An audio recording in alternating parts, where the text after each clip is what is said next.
We welcome you to the 2018 NFL Scouting Combine in Indianapolis. I'm Eagles insider Dave Spadaro with Super Bowl champion head coach Doug Pederson. Coach, how are you?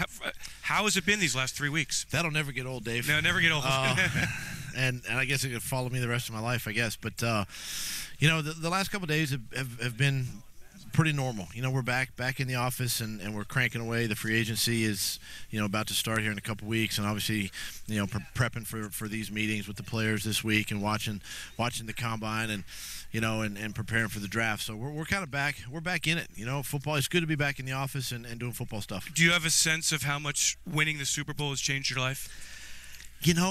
Only if I ever get out in the community, just seeing the people, the joy on their faces. I did actually open up a lot of fan mail this week and read a lot of letters, and a lot of the people were just so, 60, 70, 80, 90-year-old people that have had tickets, or their families have had tickets, and for them, it's obviously a lifelong dream for the Eagles to win the Super Bowl, and that's what means a lot to me. When I read that and some of the stories that come by reading some of these letters, and then when we're out in the community, obviously, it's different. People treat you and look at you a little bit differently, and that's okay. And I know it's part of it, but it's. And to do it in Philadelphia, I think that's what's even more special. And the surrounding communities, it's just an exciting time right now. I know you've turned the page to 2018, but just one more. Last time I really saw you was on the bus at the parade. I wonder 3 weeks later, what has stuck with you since that time?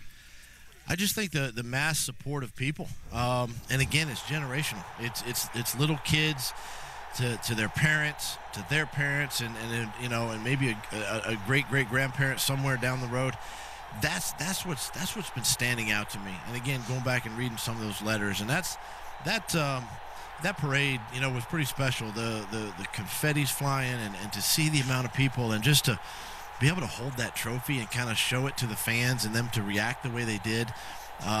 It's special for the city. All right, so Coach, what have you done for me lately? We're talking about 2018 now. Yeah, can we talk about 18 now? How difficult will it be, or how challenging will it be to make this football team a good one once again? Well, it's always a challenge every year. I don't think that ever changes. And we don't have to put any pressure outside of just doing our jobs and making sure that we're covering every base. But, we are a little bit behind, and that's okay. I'll take the alternative, sure. Obviously.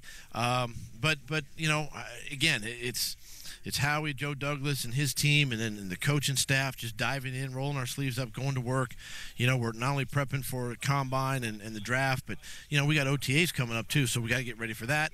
And just keep grinding away, and that's all we can do. Is keep working and spend the time and just prepare like we know how to do. You were very well aware that it would be impossible to bring the same team back. That includes the coaching staff. Where are you with the coaching staff in light of Frank's departure and John's departure?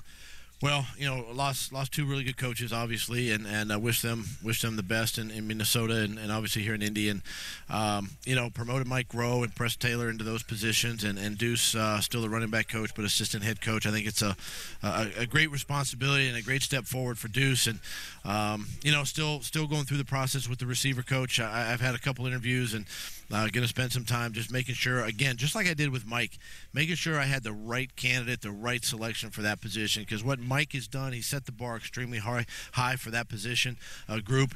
And so that's kind of what I'm looking for. And then once I get that piece, just hired Nick Williams right here before the combine, who's going to take Spencer's job, as my personal assistant. And other than that, just hire the receiver coach, and we're good to go. We know about Deuce. We know about Mike Rowe to a degree. What about Press Taylor? What can you tell fans about him? Press is smart. He's young. He's energetic. He's been around the quarterback position. He's played the position, and just a talented coach. Listen, it's going to be hard to keep the lid on Press Taylor. I'm telling you right now, I'm excited about his future and his career and where it can go and what it can do. And just a bright young mind. Did a lot for Frank, when Frank was a coordinator, and now that he gets to run his own room, I'm really excited to see him dive in and work with these quarterbacks. And Mike, from an operational standpoint, what changes for him? And for Deuce as well. Well, for Mike, now he's in charge of the entire offense, and he just like Frank, he had a great mentor in Frank for a year. He saw how Frank operated, how Frank and I operated, and communicated throughout the week. And Mike and I will do things probably a little differently, but at the same time, he's sharp. He's Deuce's role will increase a little bit in game planning during the week. And so all of it's going to be a collaborative effort. I think that's the important thing about this staff, and one of the things I love about this staff is how sharp, and they got great minds. They can put all the pieces together, and then we all study, and obviously it's up to me to make the calls on Sunday. Last one, Coach. I know you're going to be asked, and you've been asked about what could happen with certain players who might not be coming back. I'd like to ask you this: the players coming back, as you kind of look at the roster, how do you feel about it? I feel really good. You just look at our receiver position. Some of the young guys we have with Shelton Gibson, Mac Hollins, two guys we picked up in the draft last year. You got Rashard Davis and Greg Ward, and guys that are that were on practice squad last year. That Bryce Treggs, these guys, Marcus Johnson. These guys are young guys, and I'm really excited to see them come back. We got some great secondary players. Bosby, Killings, guys like that. Trey Sullivan, guys that we've had, some young players who I'm really looking forward to them, this spring and competing and putting themselves in a position to make this roster. And, we got the whole offensive line coming back. I mean, that's exciting too. Carson, we'll see where he's at as the spring progresses and on into camp. I'm not so concerned there, but, Nick and Nate, got a chance to work with Nate some more, and I'm excited about him. So, we got some young players that can really make a splash this spring, leading up into camp. And you don't see the players until mid-August, or mid-April rather. So mid-April, 16th. It's all about preparing for 2018. Did you come here as a college prospect? I did not. I was not invited. I was not invited. How did you latch on into the league? So one of the scouts for the Miami Dolphins back in the day, Jerry Stripling, used to coach and work at Northeast Louisiana University, my alma mater.